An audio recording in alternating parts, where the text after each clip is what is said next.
Support for Down and Dirty comes from listeners like you and the Tampa Bay Times. The Pulitzer Prize winning newspaper is available around the Tampa Bay area and online at tampabay.com. Thanks to the Tampa Bay Times for their support.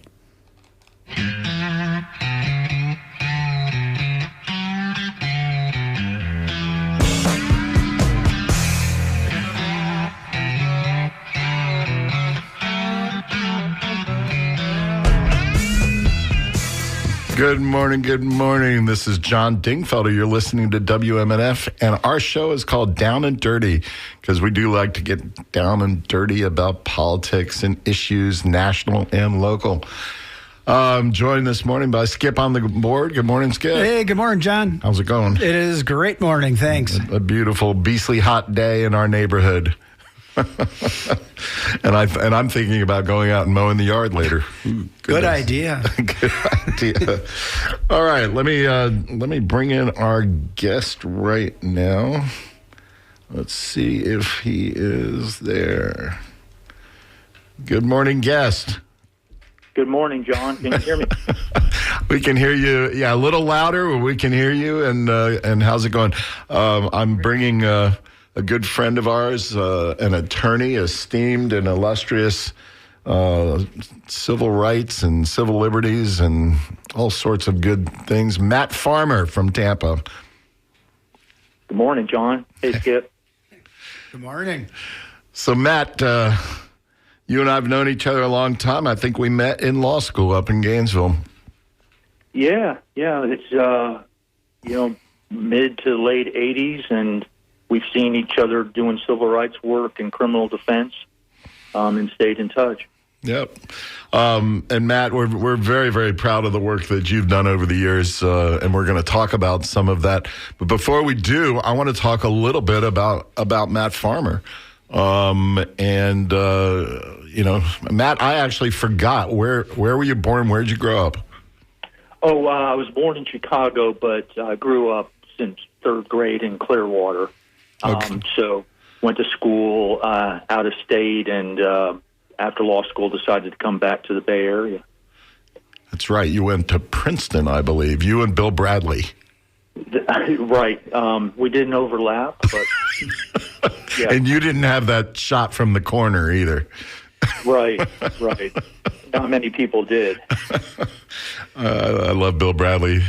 Ultimately became the senator from New Jersey and a candidate for president in the 2000 Bush-Gore election. Anyway, so Clearwater, what was it like growing up over there by the beach? Well, Clearwater in those days, 60s and 70s, was a much smaller place. I went to Clearwater High School. By that point, it was growing like crazy. So in high school, we were on double sessions.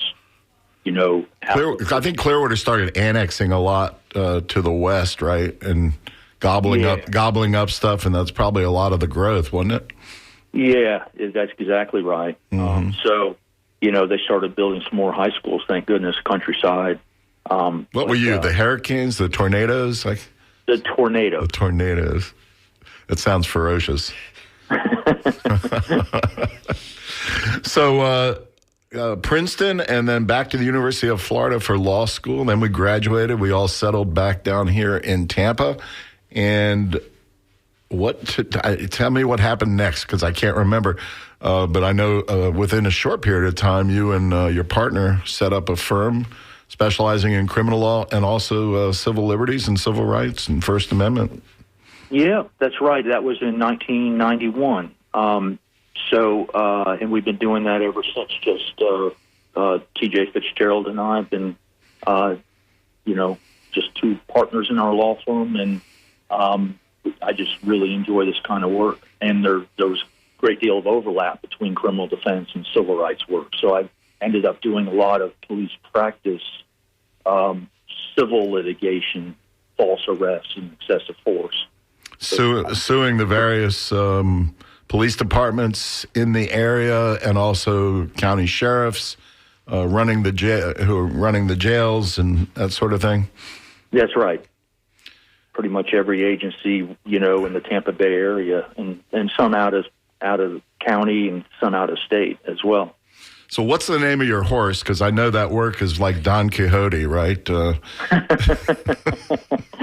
mean, it really is. I give you such great credit over the years, and you've been doing it 30 or more years. Just it's such an uphill battle. I mean, I've been on both sides of that litigation, and, it's just much easier to be a government lawyer because the deck is stacked against the person who's arrested, the person who's in jail, the lawyer who's representing them. Yeah, it's a really complex area of law because there are a lot of specialized immunities and other defenses that government has.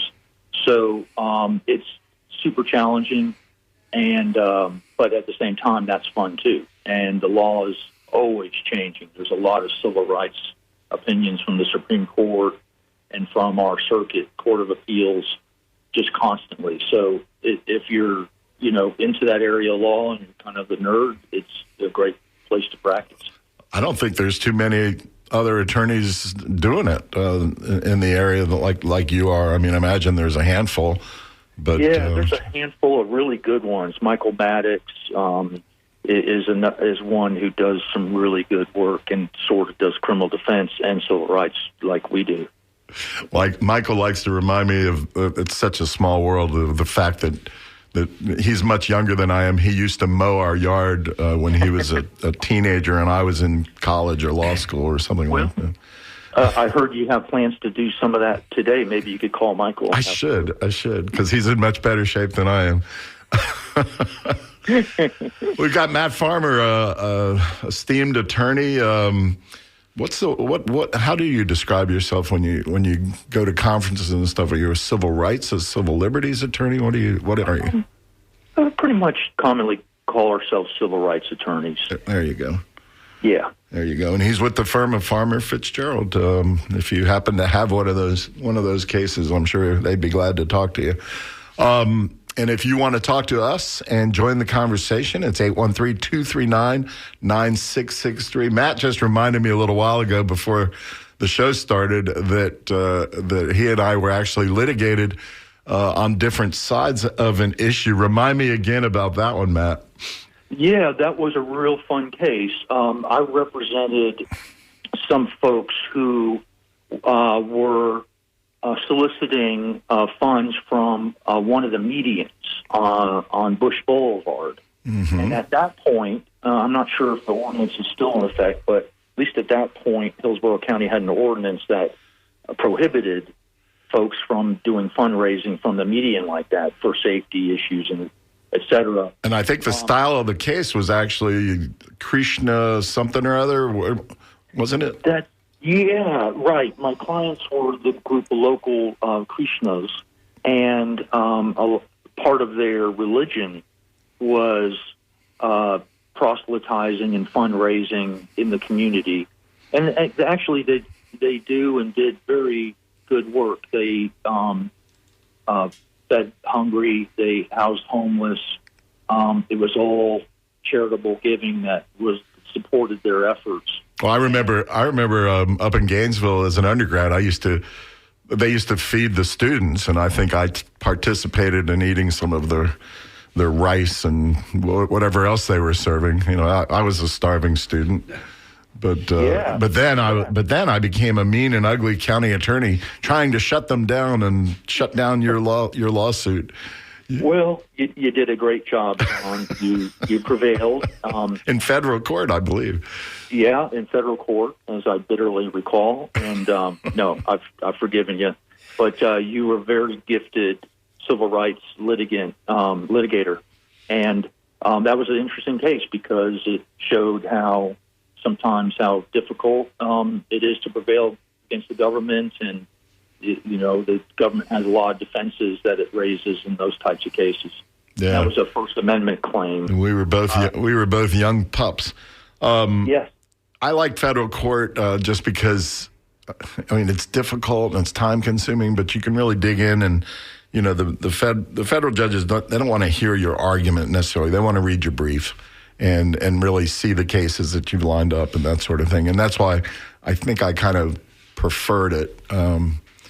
But state court, you're just kind of shooting from the hip a lot of times.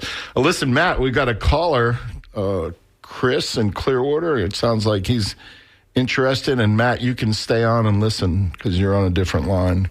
Okay. Chris, are you there? Chris in Clearwater. Can't hear you. Chris, are you there? All right, Chris, you're going to have to call back in because for some reason it's not working. I could hear Chris. Oh, can you? Yeah. It's not working to me. Chris,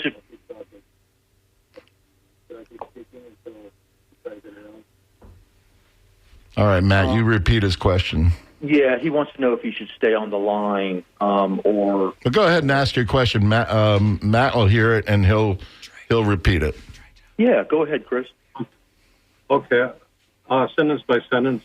Oh, now we can hear you. Oh, great. Hi. Thank you, gentlemen. Good morning. I'm glad to hear you mention Counselor Michael Maddox in Tampa. His last name, folks will look him up, is Maddux. That's a UX at the end. And question is are there resources for finding civil rights attorneys since there's so few, and what are the reasons for them being so few? Are they just like the fear that judges might rule against them in future cases? And yeah, of course, we don't get justice often at the lower levels, criminal courts at the lower levels. So, as Michael Maddox is, good at handling criminal cases to prevent miscarriages of justice, which it's as I understand necessary to win the criminal case to prevail in order to sue for civil rights damages under the federal statute, Title 42, Section 1983 U.S. Code. Well, thank you, Chris. We appreciate the question. It's a good question, and I'll start by answering it. I think, just in terms of you as an attorney, you have to survive. You have to eat. You got to pay the bills, and you in Matt's case, raise a couple of great boys. And when you take these cases, typically there's no money up front. There's a possibility of money at the rear end. At the end of the case, if you prevail, and that would be usually under Section 1983, as the caller mentioned. Matt, go ahead and follow up on my response. Sure. That's a great question. One of the difficulties is these cases are complex, and as I mentioned earlier, there are special defenses that the government has in these cases that don't exist in most other civil litigation. So, they're challenging, but at the same time fun and very satisfying. There's a lot of discovery. I mean, in many of the cases, is my recollection. Discovery being in the form of depositions and interrogatories, et cetera, that sort of thing. Right, and just to get into the weeds just a little bit, the defense that I am thinking of is something called qualified immunity. So there's a line of defense that governmental defendants have that is an immunity that occurs often, and that is not a defense that exists for most, if not all, other garden variety civil cases. So that's always an issue in every civil rights case on behalf of citizens who've been harmed. Matt, you were telling me that you and your brother, also an attorney, have a case up in Georgia, a prison case. Yeah, one of the things we do is litigate on behalf of detainees in jails who are subject to civil rights violations. So. This is, John and I were talking before we went on air about how the current Department of Justice is really not occupying that traditional space anymore under the Trump administration. The Department of Justice traditionally, under both parties, has been very active and aggressive in what's called pattern and practice cases against local agencies, for instance, who run jails or maybe even police departments that have a history of excessive force. How about in the first Trump administration? Was there a noticeable change then as compared to now? Not as severe. Mm-hmm. I think what's happened was Trump and his team really geared up this time in this space with the Department of Justice's Civil Rights Division. And really, elections have consequences, no doubt. And, there are more subtle changes whenever there's a shift in administrations. But what we're seeing here, and this is not the only place, but what we're seeing here with the Trump administration is a real wholesale modification of what the Department of Justice's Civil Rights Division does. And I think I read recently that just this week that the Civil Rights Division's voting rights division only has 3 lawyers who are doing voting rights cases. So, and they probably had who knows how many previously, 50 or 100 or something, right? Yeah, literally. So, they shifted from looking into defending the rights of minority voters to trying to ferret out fraud, which I think is a fraud in itself. A fraud in itself. Yeah, right. So this prison case you have up in Georgia, sadly the gentleman himself ended up getting killed by another prisoner. And, that's right. and your allegations are what? How can you blame? I'm going to be devil's advocate here. How can you possibly blame the state of Georgia or the government when one inmate kills another? Well, this was a case where the Department of Justice Civil Rights Division actually litigated, sued the Fulton County Sheriff's Office, which is responsible for running the jail, because there had been so many inmate-on-inmate violent incidents, including at least 4 murders.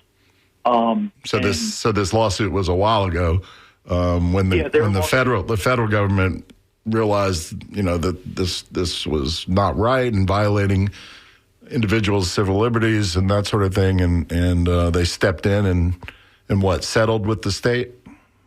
That's right. They settled quickly and then entered into a consent decree, in which the Department of Justice would monitor compliance with all sorts of new safeguards that would protect the inmates from violence. But it wasn't only violence; it was also health care, just complete neglect of the inmates. And the real problem was the jail was in such deteriorated conditions, and still is, that inmates were fashioning weapons from just even the crumbling walls in the prison, pieces of metal, pieces of rope. Wow. And just absolutely without any kind of supervision, engaging in a war of all against all inside that jail. So the gentleman got killed, sadly, tragically. The family retained your brother and you to do something. Now, do they have standing under the enforcement, the consent decree, or do you just have to go at it separately under 1983? Yeah, the latter. So it's parallel litigation. The Department of Justice has the right to enter in consent decrees and monitor compliance with the requirements of the agreement, but that doesn't preclude individuals from using that civil rights statute. The caller, Chris, mentioned it was 42 U.S.C. Section 1983. So that's the name of the statute that lawyers like Michael Maddox and I and my partner T.J. Fitzgerald use day in and day out, which gives individual parties the right to allege and prove that governmental defendant has violated an individual's civil rights. Here, the right to be free from attacks from other inmates. So what's interesting, Matt, now that I think about it, is Section 1983 is a federal statute. Who knows what president and Congress these days might come along and eliminate Section 1983, eliminate Section 1988, which is the fees provision, and further erode our civil liberties and our ability to do that. All right, Matt, that was my John Dingfelder editorial there. If you're just tuning in, we got Matt Farmer, who is a civil rights attorney here in Tampa, and a darn good one. We've got DeAndre from Brandon. I'm from downtown Tampa, actually. I just live in Brandon. Okay. Well, glad to hear you. Great, thank you. I didn't catch the intro. I just heard civil rights lawyer, right? Yeah, and and we don't have time for him to take individual cases today, but you can always call him. That's Matt Farmer. But you have a generic comment for us? I know you're a regular caller. Thank you so much. Yes, I just really have a question about different events that might warrant a civil rights investigation. There's the whole, pulse ox thing. There's which is a medical device that enables people to get their oxygen levels checked. There's there was something I really wanted to land at third on the free kill law, and how when we have disparities among certain groups, those things aren't examined to maybe, distinguish, that there's a problem when, life expectancies are so low for certain groups and such. And with the free kill law, doctors can kind of just blow you off and disregard anything you say, no matter what circumstances, pain, ailment one might have. I sincerely have had that experience. It's not a belief thing. So when you talk about the free kill thing, I think that probably goes more into medical malpractice. But at the same time, can disparage many people who don't have money, particularly like when you have the young lady who was able to demonstrate to courts that her mother, unfortunately, this is a terrible story from Netflix, committed suicide as a result of not being able to engage with her daughter. That family, lost a lot. And if you put people in such desperation, no matter the scenario, as a medical professional, it just deserves to be examined, especially if it can affect in specific groups of people, and particularly now, it's really Black, poor persons. All right. Listen, we appreciate your call, DeAndre, and we'll talk to you soon. Matt, are you still there? Yes. Okay. We're chatting with Matt Farmer, Tampa civil rights attorney. DeAndre brings up a couple points. I think one point on the free kill thing, I think, is more about medical malpractice, but does bring up an interesting issue about sort of the disparate treatment of different races or classes of people in our society. Those are sort of big picture lawsuits. I don't know if you get involved in those, or do you ever litigate with organizations like the ACLU or the Southern Poverty Justice Organization? I know I've messed that up, but yeah, right. Occasionally, John, I do some race and gender discrimination cases on a individualized basis. I'll bet that transgender issue has to be very difficult to litigate because it's a shifting ground, in terms of what the law is or isn't, right? Right. And the Supreme Court has one or two new transgender rights cases that it will be considering this coming term that begins in October. So we're looking closely at that. But, you see the disparate racial treatment clearly in the voting rights context. And they're under this administration, and then also with the composition of this Supreme Court, there's a lot of concern about the fate of the Voting Rights Act, which just celebrated its 60-year anniversary last week. There are two trends happening. First, I mentioned earlier, was that the Civil Rights Division of the Department of Justice is decimated in terms of employees bringing these types of cases, but also at the same time, the Supreme Court is considering whether the creation of majority-minority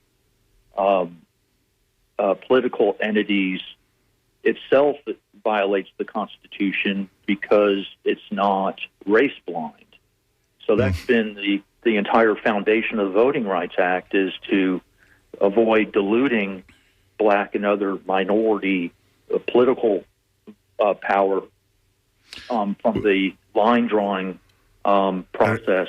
And if I'm not mistaken, we still have probably under a very old 30, 40-year-old consent decree here in Hillsborough County or city of Tampa that created what's now known as District 5.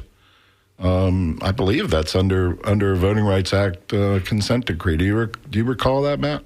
Yeah, I think it almost has to be. Mm-hmm. And, if the Supreme Court, they've asked for briefing in the Louisiana case, supplemental briefing, and they were going to rehear that case, which essentially created two majority black congressional districts in Louisiana. Mm-hmm. The question that they're asking the parties in that case is whether or not the simple act of creating a majority black district violates the Equal Protection Clause of the U.S. because it is making, essentially, by definition, making decisions on the basis of race. So, if the Supreme Court follows that logic, there's a concern, of course, a real one, that the entire 60-year history of the Voting Rights Act is going to disappear. And on the political side, of course, the president is pushing various states, including Texas and probably Florida and others, other red states, to go ahead and create extremely gerrymandered districts. I think in Texas, I read that very likely might be up to 5 congressional seats that would change dramatically down there, strengthening the Republicans' stronghold in Congress, right? Right, and then Governor Newsom is thinking of counteracting that in California by creating new gerrymandered seats there, and this is all because of now a 6-year-old Supreme Court opinion that essentially rules that courts are out of the business of looking at partisan gerrymandering. Mm-hmm. That's a little different than racial gerrymandering. There's a lot of overlap, right? But the Supreme Court says courts don't have the tools to assess whether states can gerrymander as much as they want on the basis of party. So that's why these governors are saying it's going to be simple to carve out carve out a new map and give one party or the other additional congressional seats. And all of that could have dramatic impact on our day-to-day lives if things get so far out of hand. Skip, you said, I don't have my glasses, but you said we've got an email coming in. Yeah, that we do, from Bubba. What does Mark think about the law firms caving to Trump's demands earlier this year? It seems that the firms who retained a pair and refused to kiss the Trump ring fared better than those who caved. That's from Bubba. And that would be Matt instead of Mark. Matt Farmer, some mighty big firms around the country just collapsed, and it's kind of embarrassing, right? Yeah, you could understand, though, why they caved to the threat when, the administration is threatening to eliminate the licenses that these firms need to engage in work, international work, for instance. And not allow their lawyers to come into federal buildings. Yeah. Oh my God, where does it end? All right, we've got David who's been waiting patiently to talk about civil rights issues. David in Tampa, are you there? Hey guys, can you hear me? Yep. So I was curious. I actually sent an email too, but I wasn't sure if y'all were doing emails today. But I was curious. There's been some talk recently about the lack of AC in state prisons in Florida, and I think it's been a worse summer than usual because it's been no rain in certain areas for a couple of weeks sometimes. So I was curious. Does that constitute cruel and unusual punishment? Good question. On that? Good question, Matt Farmer. Do people have a right to air condition in prison? Thank you, David. Yeah, it's all, as the caller mentioned, the standard is cruel and unusual punishment. Actually codified in our Constitution, I believe. That's right, the Eighth Amendment. So I would argue, of course, doing what I do, that at a certain point, and I think through climate change we've gone beyond that point, well beyond that point, that the lack of air conditioning would constitute cruel and unusual punishment. Now, the standard is a high one, but at the same time, when people are suffering real and demonstrable health problems because of intolerable humidity and heat, it crosses that line to cruel and unusual punishment. And also, you got to think as a matter of policy, the state, because inmates aren't the only people in prisons and jails. Guards are there too, and staff and nurses and all sorts of people. Right, and you got to think that the problems of staffing these jails and prisons around Florida, particularly prisons, I should say, is in large part because who wants to work in a place in August where, it's just absolutely stifling to the point where people's health is being attacked? Mm-hmm. Yeah, that's an interesting question. On a lighter note, in 1974 in Broward Hall at the University of Florida, we didn't have air conditioning, and when I showed up at the end of August, it was definitely cruel and unusual punishment. But I bought one of those big box fans, and most inmates can't go and buy a box fan from Home Depot. Yeah, for about the first week or two of class, I lived with the box fan. We were close friends. So, Matt, you also handle other actions related to federal statutes. You were telling me that you are defending the turtles in Nassau County. Yeah, we do some environmental work for environmental groups, citizen groups, and we have a pending case. I can't talk a lot about it, but essentially we're alleging that by allowing beach driving in Nassau County, some spots along the coast in Nassau County, the county is allowing two endangered sea turtle species to be harmed by the beach drive. So your plaintiff is one of those groups up there? Environmental group? Exactly. Well, that's good that people banded together and they care enough. They're probably the same people who go out and walk the beach at night, trying to protect the eggs and all. That's right. There's all sorts of, local residents all around Florida who, devote their time to making sure that this endangered species doesn't become even more challenged. Yeah. No, good for you. Again, there's not a lot of attorneys who are willing or able or capable enough to take on those types of environmental cases. And if the government is not going to step in and do it, either at the state or the federal level, the EPA and the DEP used to, they used to want to litigate those cases, and I'm sure they're not litigating anything, right? Well, it's a problem, certainly federally. But in this area, there are a lot of really good environmental groups that do this litigation, have kind of taken up the slack that the federal government has allowed. Sierra Club, of course, and Center for Biological Diversity is really active in this area. Mm-hmm. Both do really good work. Yeah, we've had a good Sierra Club locally for a number of years, but they don't have attorneys in house, so they have to find good, competent attorneys on the outside. All right, we've got Russ from Tampa, and he wants to talk to us about protesters. Russ, Hi. are you there? Yes. Can you hear me? Hey, good morning. How's it going? Good. Thank you for having me on the show. I also wanted to thank WMNF for running the story yesterday on Bob Whitmore, the editorial cartoonist for Creative Loafing. Okay. And I wanted to ask specifically, though, because you have a civil rights attorney on. So I do a lot of protesting on behalf of what's happening with the genocide in Gaza.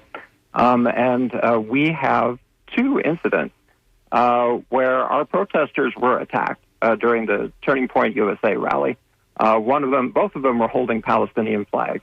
One of them was a very small woman who was attacked by a candidate for Congress in Texas, whose name is Peyton Jackson, and grabbed her flag, the protester's flag, and the protester instinctively wrestled with her to keep the flag and to get some distance from her. And the police came over and arrested her for misdemeanor battery, and she's now facing criminal charges. Not Peyton Jackson, but our protester. And another guy who carries a much larger Palestinian flag, who's about 60 years old and sometimes calls into WMNF, was attacked by a much younger man who grabbed his flag, threw him on the ground, causing some facial wounds, ran off with it. Our guy got the flag back from him, and was going to be charged by the police for assault and battery to get the flag back.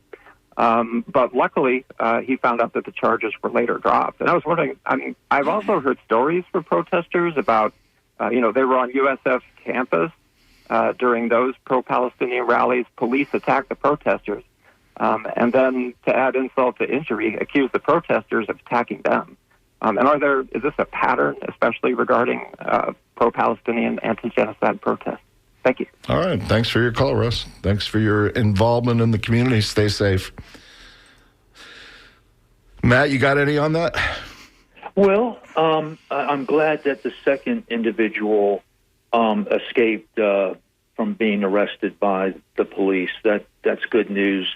Now, on the first matter, the individual who was arrested would, in theory, have a defense of self-defense if she's accused of battery on this Peyton Jackson, the congressional candidate. She would have the argument that she only battered him because she was trying to defend herself from his threat, his assault and battery. Now, this touches on a lot of different issues because what we're talking here from a civil rights perspective is civil rights protects individuals from violation of civil rights by governmental defendants, and this Mr. Jackson is not a governmental official, so there wouldn't be a civil rights claim against him. But at some point, there could be civil rights implications if the government allows counter-protesters to use force and harm individuals who are fully protected by their First Amendment rights to protest peacefully. But those types of claims and that theory is a real steep climb in order to show that the failure of the government to protect a protester amounts to a constitutional violation. Yeah. It was interesting, the sort of anti-Trump protest, what was it called? The No Kings protest a month or two ago that Lynn and I went to downtown. I noticed a police presence like up in the buildings. I could see them up in the garages, and they were watching. I'm sure that they were around the corner, ready to come in if anything happened, that needed them to come in. And then a group of pro-Trump people came in with about 20 or 30 compared to thousands of anti-Trump. And they came in sort of looking for trouble. And they came in sort of, and that's my opinion, but they were pushing through the crowd. They had these big banners that, that they were just kind of shoving through the other crowd. And I think they were looking to cause problems. And I couldn't, and then at one point a little fight broke out, and I couldn't help but wonder at what point TPD was going to step in. TPD was probably smart to stay out of it, and I think the kerfuffle settled itself down. But it was interesting. It was tense for about 5 or 10 minutes, and I just I know TPD well enough. I know they were watching very closely from all directions, but they exercised some probably wise restraint. There's nothing good comes of that, No, John, I was there too, and props to the Tampa Police Department, because I observed exactly what you saw, and I thought it was really remarkable how surgical they were. They were not visible at all, police presence, unless there was a hot spot, right? Like you said, and it was really impressive, because there'd be a team maybe of 8 to 10 police officers would come in, and they would diffuse those confrontations really effectively. I don't think there were any arrests at all, and it wasn't a big show of force. It was, I thought it was an excellent job from law enforcement that day. Yeah. Matt, what did you study at Princeton? History or political sci or what?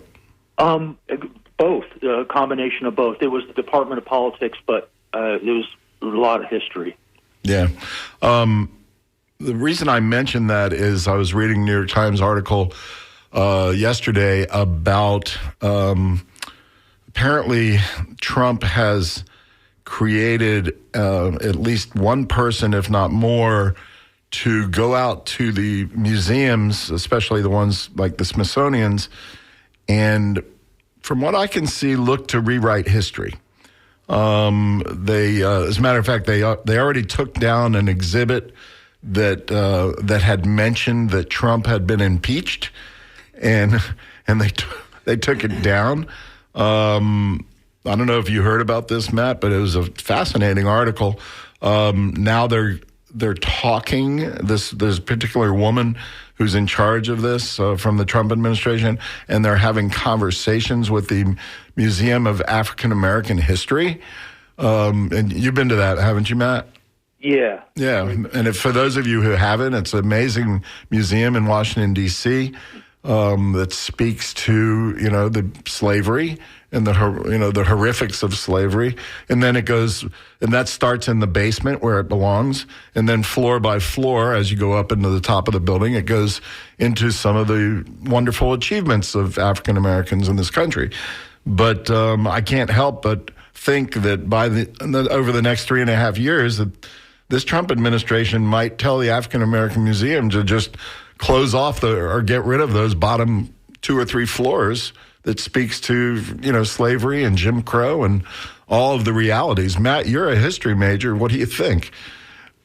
Well, yeah, that's, there's so many things that are disturbing about this administration. That's just one of them, but it's a very important one, and it really is the part of the authoritarian handbook is really to erase history. And, we saw it in Florida, too, with,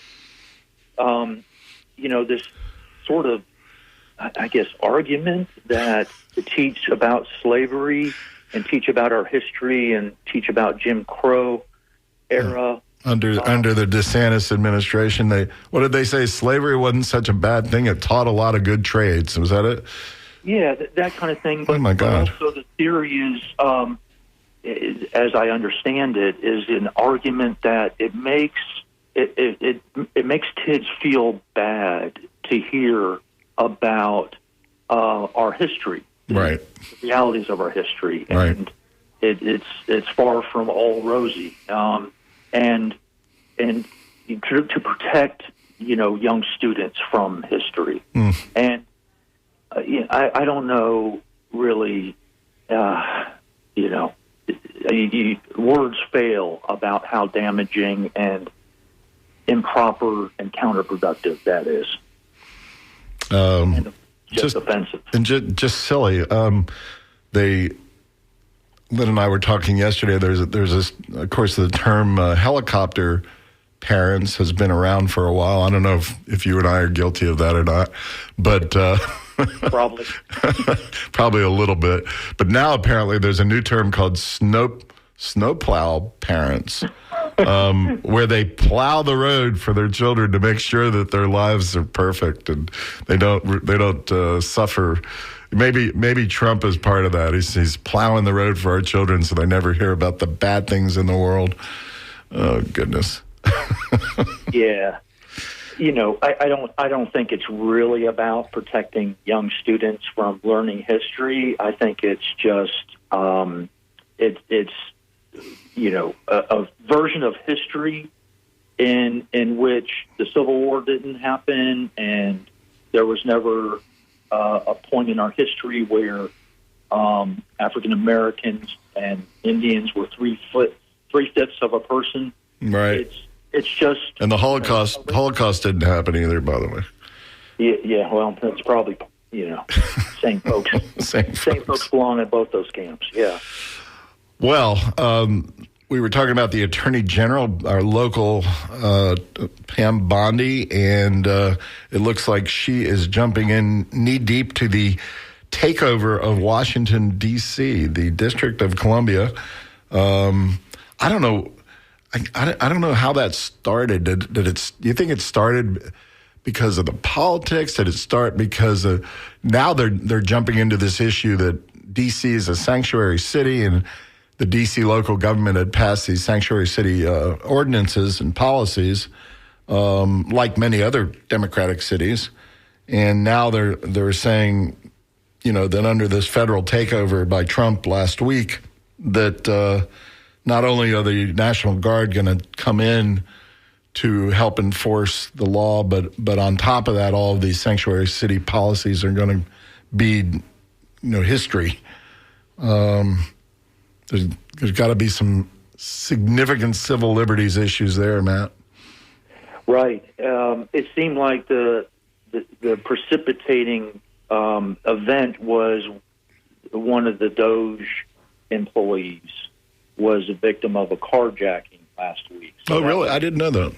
Yeah, that sort of was, the stated. That was the straw. Huh? Right. And the district is pushing back. I think it filed a lawsuit last night to challenge the takeover. So Good. that's encouraging. But I think it's performative. It's theater. It just sends a signal to blue cities that this administration has ultimate authority. Last night, for some unknown reason, Border Patrol showed up at outside of Newsom's events, for no real reason, except to intimidate. Little brown shirt action. Right. I mean, we're going backward here very quickly. I think we might be going to a place, as they said in Star Wars, Star Trek, a place we've never been before. Trek. That's at least not in a long time. Yeah. You're listening to John Dingfelder. This is Down and Dirty on WMNF. We have attorney Matt Farmer, who is knowledgeable on all things worldly. Matt, we were talking earlier about law firms capitulating, universities capitulating. Now, my son went to Columbia. I'm tragically sad to say Columbia capitulated, and to the tune of a couple of $100 million. So they, it's sort of a tit for tat.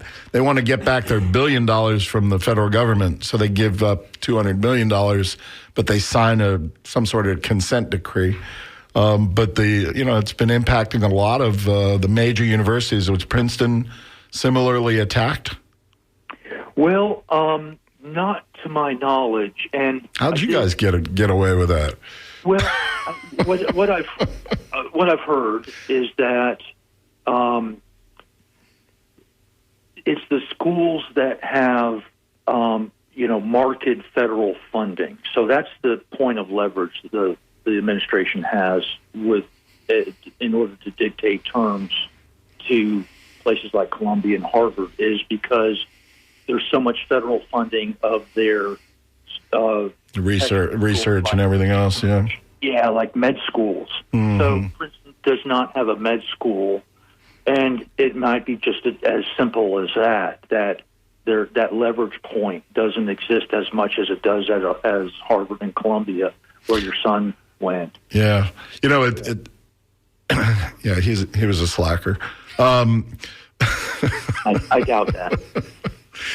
No, in all seriousness, though, it's just tragic to have the universities be put in this situation. And I know it's not an easy situation because, thousands of people could lose their jobs if the universities lose their funding, and then they're doing good research, at the med schools and the various other, programs that have been funded by this. So they're kind of caught in a catch-22. Harvard hasn't decided, I don't think, for sure which way they're going to go, but there's discussion that they might, give up $500 million or something like that as a fine to capitulate to Trump's demands. Just crazy. We're just about running out of time. Scott, I apologize. You've been holding, but I don't think we're going to get to you today, but please call in next week. Oh, speaking of next week, a minute ago, we were talking about the District 5 seat in the city of Tampa. That seat, sadly enough, was held by City Councilwoman Gwen Henderson, and she passed away a couple months ago. So the seat will be filled. As many of you know, there are like a dozen candidates right now who are running for that seat. However, many qualify.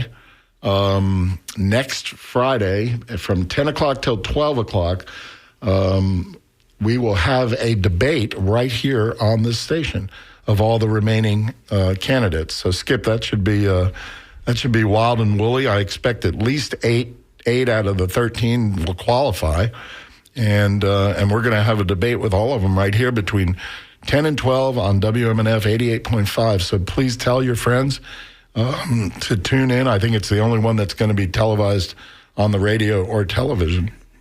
Something like that. Yeah. Could be on the radio anyhow. So that should be kind of neat.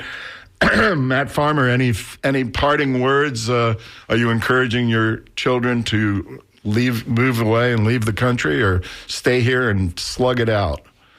We have to stay and slug out, and if nothing else, the extreme nature of what this administration is doing is getting a lot of otherwise couch sitters up and, protesting and exercising our civil rights. So the tide will turn. Yeah, and I agree with you. We can't run. We can't hide. We have to do whatever we can legally to oppose. If we oppose at every opportunity, and we don't capitulate, and that even goes for conversations, at your neighborhood bar or picnic or wherever you're at. Don't capitulate. Don't be afraid to say, this is wrong. This is wrong. So anyway, Matt Farmer, thanks for all you do in our community. Thanks for all you do in the legal system, and give your wife a hug and kiss for us. Will do. And thanks for what you do, John. All right. Appreciate it. Take care. This is Down and Dirty, 88.5. Thanks for listening. We'll see you next week for the debate, the City of Tampa District 5 debate. WMNF Tampa.